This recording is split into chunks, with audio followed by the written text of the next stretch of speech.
Thank you, Jeremy. Good morning, everybody. Hope you had a great weekend.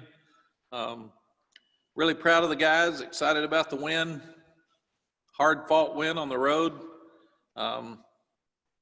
First time we've won 2 in a row to start the season since 08 and 09. Jeremy told me this morning it's the first time we've ever beaten 2 ACC opponents in the first 2 games. So that's something that these kids have accomplished. And both these games were really like openers. They were teams that we hadn't played before since we've been here, didn't play them last year. They were teams that had changed coordinators, had changed head coaches. We had a little bit more on Boston College than we did Syracuse, but because they had a couple of games, but they changed a lot of things coming into our ball game. These young people on our team and our staff's been incredible to fight COVID and all the different changes that have occurred. Going on the road for the first time is different, and I'm really, really proud of them. So really excited about the win. Happy that we're in the top 10, understanding that early rankings don't make any difference. And I told them that. I said the good thing for you is that people have given you the respect that they feel like you should be there. The tough thing is you've got to earn it to stay. And that's very, very important going forward. And usually we improve the most from one week to the first week to the second week. This should be like our second week. And we're playing a team that we played last year that there's still a lot of unknowns for us, but at least it's an opportunity for us to get better. Players of the game for Boston College. For us against Boston College, Michael Carter was the offensive player of the week. Just had an amazing day. He's got such great vision. He took care of the ball. So he's the offensive player. A defensive player, it's so many great plays on defense, but Trey Morrison made the play to win the game. So that, without question at the end. And special teams player of the week is Jonathan Kim because he's 11 for 11 kicking it out of the end zone. So he's taken away the threat of a kickoff return right now, and he's a real weapon for us. Defensively, a lot of the guys played well. Chaz Surratt played well. Tyrone Hopper played well. Tamon Fox, Tamari Fox, Jeremiah Gimmel. So many guys up front were physical, but they threw us a curveball. We thought they'd line up and be physical and run Bailey, the big running back, a lot during the ball game. And we had we worked on 5 defensive linemen all week and 4 defensive backs, and then they come out and throw the ball 56 times. So it caught us completely off guard. It's not at all what we thought. Jurkovic's an outstanding quarterback, and he's much better in our game than he was in the opening game with Duke or his second game with Texas State, even though he had a tremendous drive at the end of the game to win. But we hit him, and we tried to tackle him, and they say he's 225. I think he's more like 245. We could not tackle the guy, and he had a great presence of throwing the ball downfield while we were hanging all over him. And I can't imagine a better tight end in the country than Hunter Long. That guy got hit. He blocked. He covered punts. He was targeted about 20-something times and catches the ball a lot. So, but we need to tackle the quarterback when we get him in our grasp, and we need to force more turnovers on defense. I do think we did lose this game both times last year that we had it at Pittsburgh when we had to make a play at the end of the game and couldn't make it. At Virginia Tech, there's 6 overtimes. We had opportunities to win and we didn't make the play. So that's huge progress for us that we could win a tough game on the road where a lot of things didn't go our way. And again, Tyrone Hopper's the one that forced the quarterback out of the pocket for the 2-point play. He had to throw back across his body and made it an easier interception for Trey. So good for Tyrone Hopper. Offensively, the running backs did a super job. Javonte Williams had a couple of great blocks in protection. Maybe his biggest play of the game is when there's a sack fumble and the ball's going back to about the 40-yard line. There's 3 or 4 Boston College guys going ready to either scoop it and score or lay on it, and he goes between them and fights them off and gets the ball and enables us to have a chance to punt. So a lot of those plays they go unnoticed, but they're huge plays during the ball game. We felt like we've got to be more patient in our passing game for 2 weeks in a row. Last year we had so many deep balls and we just could score so quickly, and right now people are backing off and they're making us hold the ball longer, and we've got to get the ball out of our hands, and we've got to get the ball into people's hands more quickly and not have as many sacks. For instance, there's 7:46 left to go in the ball game. Someone was questioning play selection at times when we got in the down near the goal line. There's 7:46. We're on the plus 29 going in. We're 1st and 10. We're ahead 24-16. We've just got to score.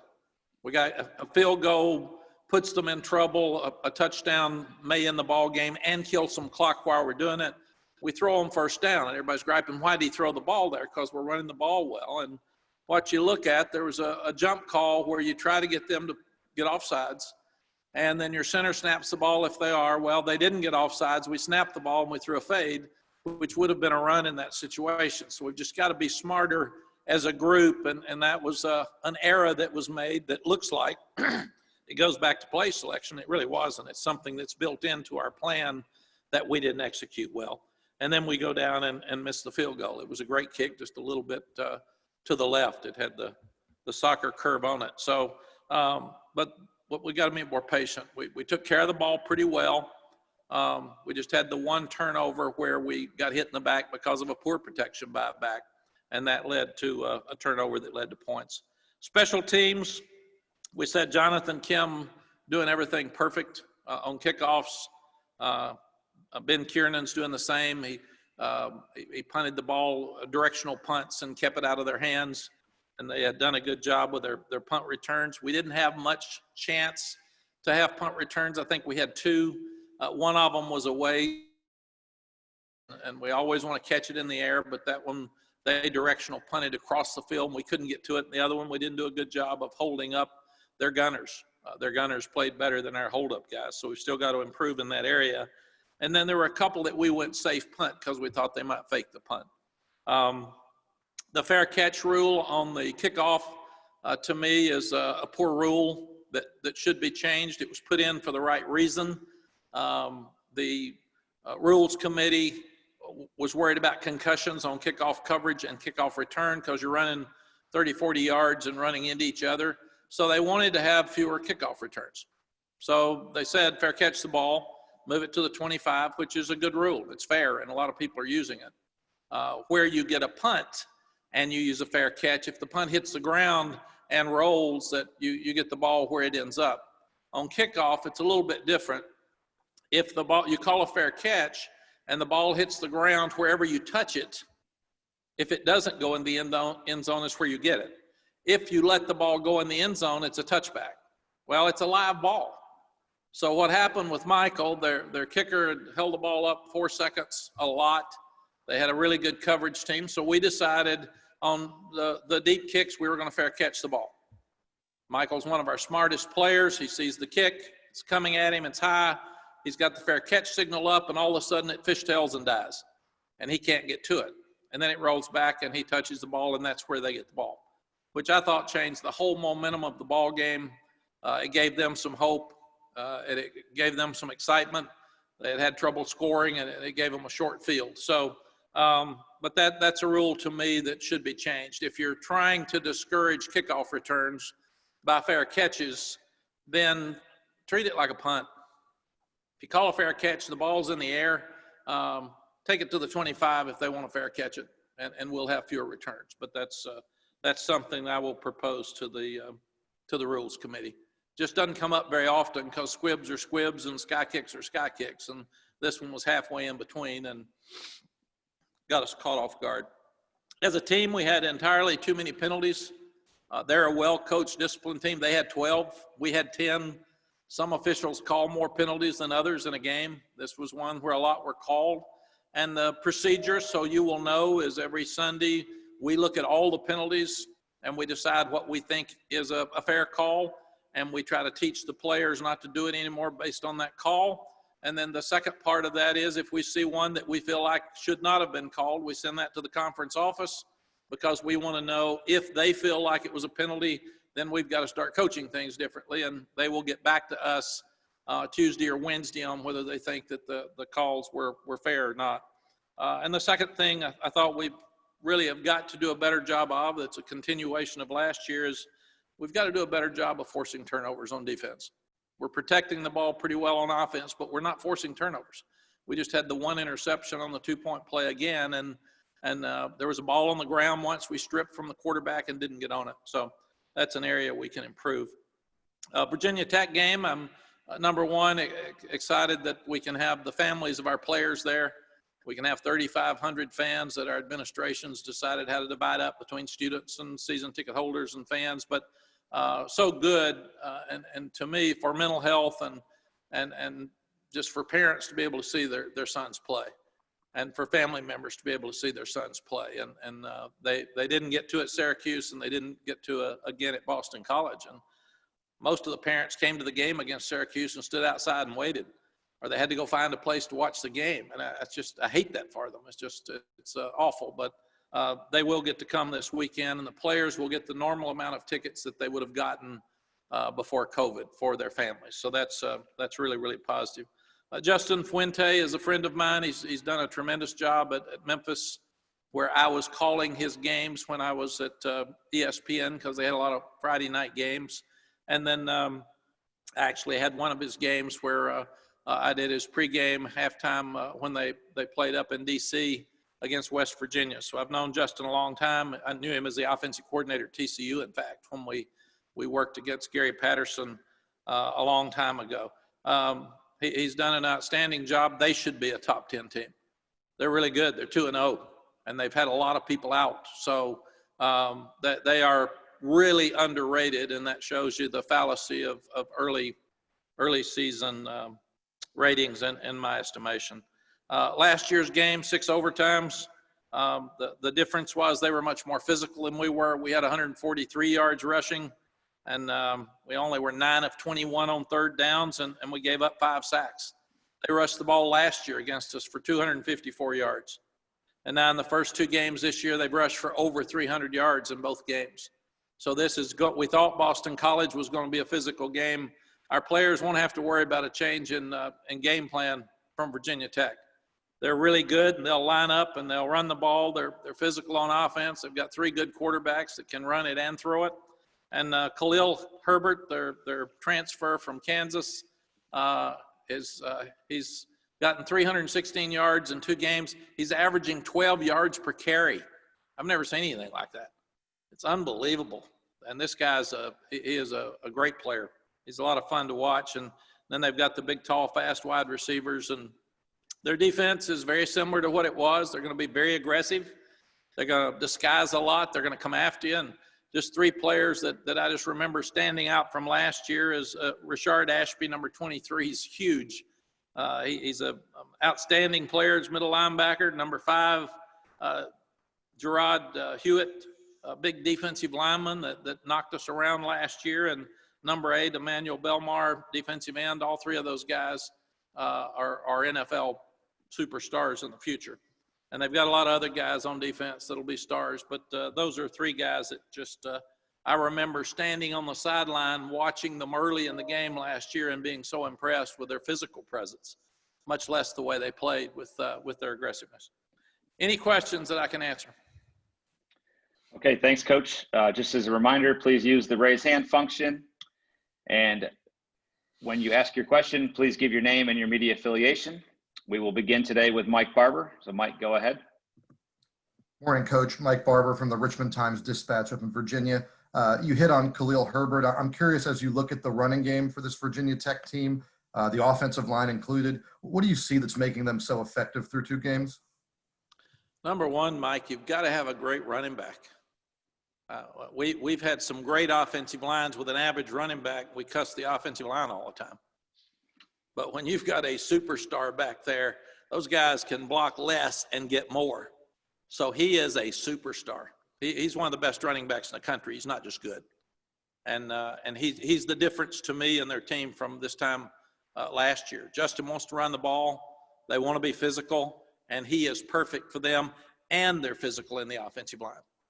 But those great backs make those offensive linemen look much better than than when you've got an average back. And if I could sneak in one more, how difficult is it to prepare for a defense when they've had a different play caller both games and different people in and out of the lineup? Mike, I don't think the play caller is as big a deal as people would make you think, because you work on the same stuff all the time. So they're going to do the same thing that the other defensive coordinator would have done, because that's who they are.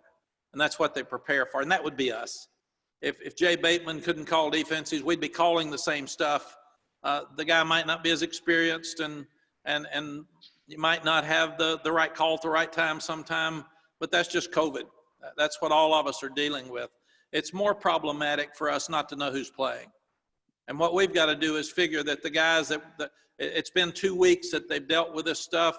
You normally have a 14-day window for contact tracing and a 10-day window for COVID. So you figure they're all going to be back. So we just got to plan on being more like an opening game. And we may not have video on some of the guys, but they have done an absolutely amazing job of winning games under adverse conditions. That's just amazing that you can have that many players out and win 2 games. I can't imagine us having that many out. I can't even fathom what your depth has to look like, what your special teams has to look like. So Justin's done an amazing job of managing those ball games with lack of people playing. I figure they'll all be healthy for us. Thank you. Thank you. Okay, let's go over to David Teal. Mac, I work with Mike up at the Richmond Times-Dispatch. Small sample size, duly noted. You are allowing only 2 yards per rush, which ranks 3rd in the country. To what or to whom do you attribute your success in defending the run thus far? David, the first thing was the first 2 opponents we've had, Syracuse had a rebuild offensive line and 2 backs opt out. So they had to try to throw the ball, and then secondly, Boston College didn't try to run it. I think they had 9 rushes, and we had some sacks. So I think our big test against the run is going to be Saturday for the first time. I thought it would have been at Boston College. I was really concerned. They've got 4 offensive linemen back that from last year that started, all of which got some awards in the ACC for their performance. And they have Bailey, who was 240 pounds. We really thought we would see him just try to pound us. And I think it's obvious what Virginia Tech's going to do. I mean, for 2 weeks, they've rushed for over 300 yards. If you rush for over 300 yards, you're usually going to win the game. And in fact, in my career as a coach for 32 years as a head coach, most of the times when we've outrushed the opponent, we've won the game. I think maybe only 3 times at Texas when we outrushed the opponent, we lost the game. And it was usually turnovers or a real close game. And that's what the big challenge for us this weekend is. So, but I do think we're good on defense, but I think those stats are skewed because of who we've played in the first 2 weeks. Sure. Thank you. Thank you. All right, Dina King, you're up. Hey, Coach, you were talking about family. We know how important Miss Sally is to the football program. What was your thoughts on her not being able to attend the game Saturday, and how did she handle that? Dana, that was the 3rd time in our 29 years together that she's missed a game. And one of them, she lost her brother and for a Nebraska game. And another one, she broke her leg and couldn't go to Ole Miss with us on the road. So it was tough. It was different because she's been there and she's around the players all the time. And you just don't think about it. But to her credit, she said that COVID's more important right now than anything else, and making sure that she stays safe for me, and that I stay safe. And if I got sick, she would be at home where she could put me upstairs and take care of me. And so we've been really, really careful. She doesn't let me get out very much. I don't go anywhere but over here and back home. And she just thought it was the smartest thing to do. I don't know if she'll do the same thing for Tallahassee or not. I haven't asked her yet, but that's her decision, and she wanted to do it. Now, what we are going to do is I'm buying 6 cutouts for our grandkids, And we're going to put them in the stadium this weekend. I told them that yesterday, and they were so excited. So I said, you all will be at every game now. So we're going to have you a good seat, a good presence, and I'll be able to wave at them before the game. Thank you. Thank you. All right, Andrew Jones, go ahead. Hey, Coach, you mentioned the passing game earlier. Sam hasn't completed anything downfield yet. Is that maybe something different that teams are doing to defend him, defend your passing game? Is it the receivers, maybe pass protection, or a combination of those things? No, I think the biggest thing, Andrew, is they're just backing off.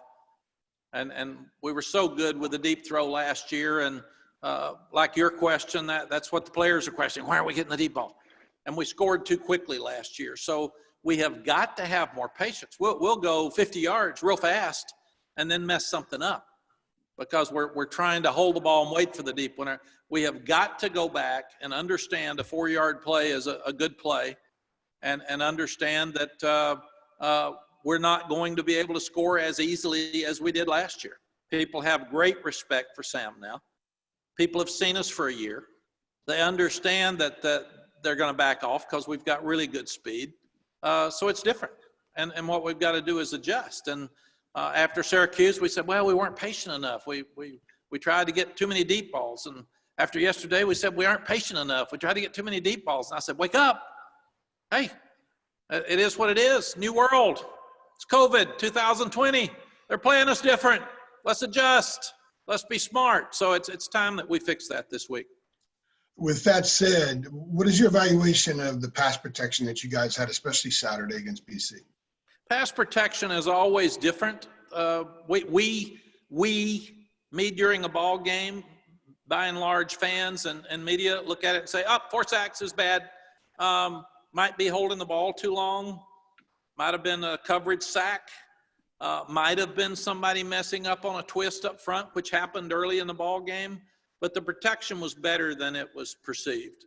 We can't have the penalties.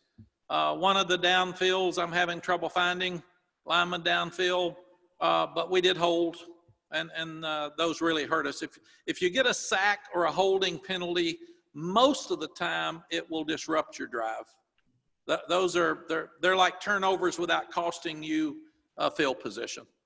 But those things are so hurtful. That's what we've got to stop. But I think the offensive line's played better than perceived in the first 2 games, considering that we didn't have Josh Azudu. Thank you. Thank you.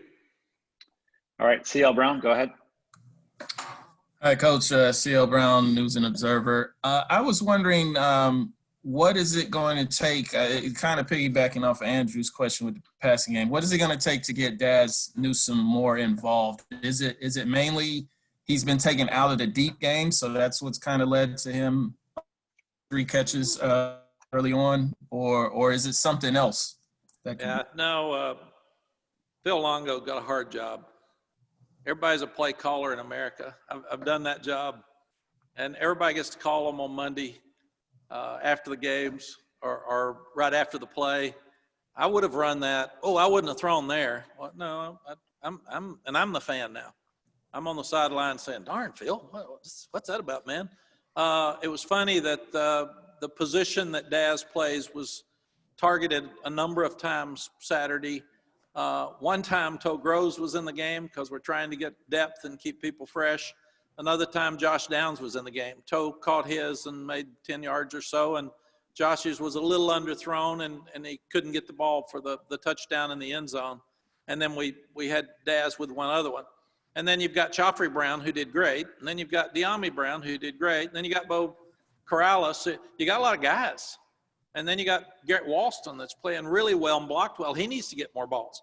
And then you got 2 really good running backs. And then you got a quarterback that's scrambling for a good play. So we'd like for each one of them to get a bunch of touches every game, but there's only 1 ball. There's not 5. So what we've got to do is make sure. It's funny, when I was at Texas, everybody asked about the guy that didn't get the ball. They never asked about the guy that did get the ball. So, and at Syracuse, he didn't have a lot of touches, but he had the punt returns that were impactful in that game, so nobody said much about it. So I think the biggest thing we've got to do is just keep playing and throw to the open guy. And all of them are good. So we don't have to have Daz catching 10 balls to win a game. If Diami and Bo are catching 10 and Walston catches 4, then they'll start covering them, and then Daz will be more open. But I think there'll be with our skill, CL, there'll be somebody each week that we could say, why didn't you get him the ball more? I think that's just the kind of offense we are right now. Is a bunch of, they're all talented. And if you sit there and look at who you need to get it to, all of them, they're all really good. So it's a good problem to have, but it's one that our goal will be based on winning and not who gets the ball. All right. And I was curious too, Storm Duck came out of the game late on Saturday. I was wondering if is he okay? If that game would have gone on, could he have come back in the game? I was just curious what his status, if you could update us on his status. You heard Jeremy before the press conference. He will update you on all injuries every Saturday. Gotcha. Thanks. Seems to be what's happening across the country right now. If we're not going to know who our opponents are going to play, then we've got to be smarter with what we're doing. Fair enough. Thank you. Okay, JB Ricks, go ahead. Morning, Coach. Thanks for taking out the time. JB Ricks from Spectrum News 1. You and Chaz both mentioned after the win over Boston College that the team has this tendency of getting frustrated because they're not blowing opponents out, and it ends up showing itself on the field. This next opponent in Virginia Tech, is this the type of opponent that you and your coaching staff need, these players need to kind of wake them up to understand that this is like real football, this is ACC football, and any game can be won or lost on any given day? Yeah, JB, it's a good thought. It's football coaches modern day need to be psychiatrists and psychologists more than football coaches. You think about all we're dealing with in our world. And these guys are between 18 and 22 years old. And they hear from a 7-win bowl game how great they are, but they don't get to practice, they don't get to get any better. And then they get in a game against Syracuse, and people hated the first half and loved the second half. And then they don't get to play against Charlotte, so they got 21 days off. And people are talking about how good they are again. Then you're supposed to blow this Boston College, Texas State, that they didn't play very well. And what I tried to talk to the team and staff about yesterday is, let's worry about us. Take all distractions out. Don't read, don't listen. For somebody to tell you that this team is bad and you're good, it's not the best team that wins on Saturday. It's the team that's the best that day.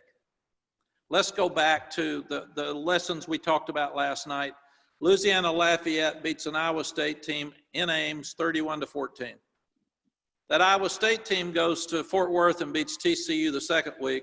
That Iowa State team beats Oklahoma the third week. The same one that got beat 31-14.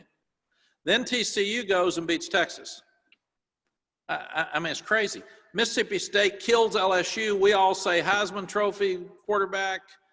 Leach is going to win the SEC.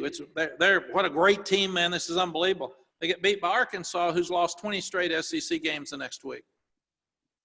Central Florida, young quarterback comes out and says that we're the best team in Florida, loses to Tulsa, gives up 22-3 margin in the second half. So this has gotten down to the craziness of college football anyway, the craziness of these young people, but even more COVID. I mean, this is a weird world out there right now. So what our guys have to do is prepare every week to play the best team that they can possibly play, and play our best, and not worry about Virginia Tech, not worry about Boston College, not worry about Syracuse, because they're going to play better against us right now, because we've gone from a team that won 2 games 2 years ago to a team right now that's in the top 10. We haven't done this before. We're learning how to win. We're learning how to handle all this stuff. And it's a good thing. It's like having Daz and too many good players, figuring out who to throw to. It's a good thing, but there are issues that have to be dealt with. And that's what we're doing. We're talking to our guys about just play, and just play your best. Thank you, Coach. And don't watch that scoreboard.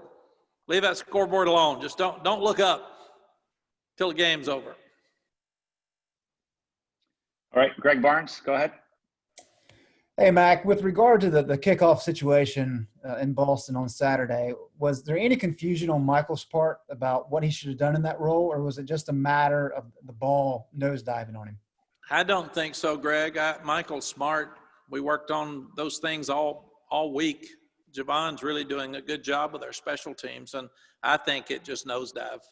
I think it was, and nobody's ever seen that happen before. It's so weird and so unique that but I think the guy kind of missed it. I think it might have been called as a squib kick, and he just got under it too much, and it got too high, and then it started like a knuckleball, and it just dived. But I trust Michael as much as anybody on this team. So it's just a weird one. Thank you. Thank you. All right, let's go over to Brendan Marks. Hey, Mac, thanks for taking the time. You mentioned wanting to see the defense create more takeaways, turn the ball over a little bit more.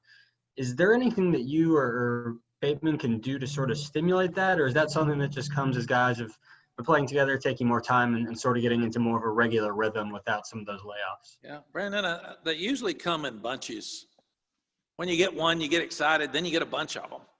And with 21 days off, when you're not tackling live in practice, it's harder to strip.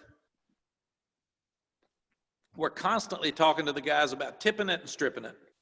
If you can stop the run on first down, get them backed up, get after the quarterback, make him throw you some balls. I was disappointed in our secondary that there were 56 balls thrown and we intercepted one. There were other balls that we should have broken on and gotten our hands on. We should have fought more far. I really thought we should have done a better job of intercepting balls than we did. But it's obviously a simpleton thought that a head coach would say, let's get more turnovers. Well, yeah. But it's easy to say, okay, you guys, turn it over. Start getting them. And they look at me like, I'm trying, man. I'm trying. So I do think the more confidence we get, the more the more we'll have more guys around the ball, and that's when you strip one out and get it. We had the ball on the ground. I thought we could have gotten it. We didn't get it. That would have given us 2-1 advantage in turnovers because the offense took care of the ball. But it's definitely something that if we're going to be good, we're going to have to start forcing more turnovers than we did last year or than we have in the first 2 weeks. Is that also something where, just based on the different styles of offense you've played, expecting Virginia Tech to maybe be a little more ground heavy, that's something that you can emphasize a little bit more this week, is trying to highlight those strips and potentials to knock the ball loose? Well, it is, but regardless of the offense, somebody got the ball. So take it away. Take it away. We can make excuses all we want, but the truth is they're trying to keep it and we're trying to get it. And the one that does the best job between those two is probably going to win the game. If you usually look at most games, the team that runs it the best and has the fewest turnovers usually wins. This game is not complicated. People are. Thank you, Coach. Thank you. All right, Coach. That's all we've got for you today. We appreciate your time. Thank you, folks. You have a great week and enjoy Phil and Jay. Thanks, Coach. Ask them all the hard questions now. You saved them. So come on, Phil.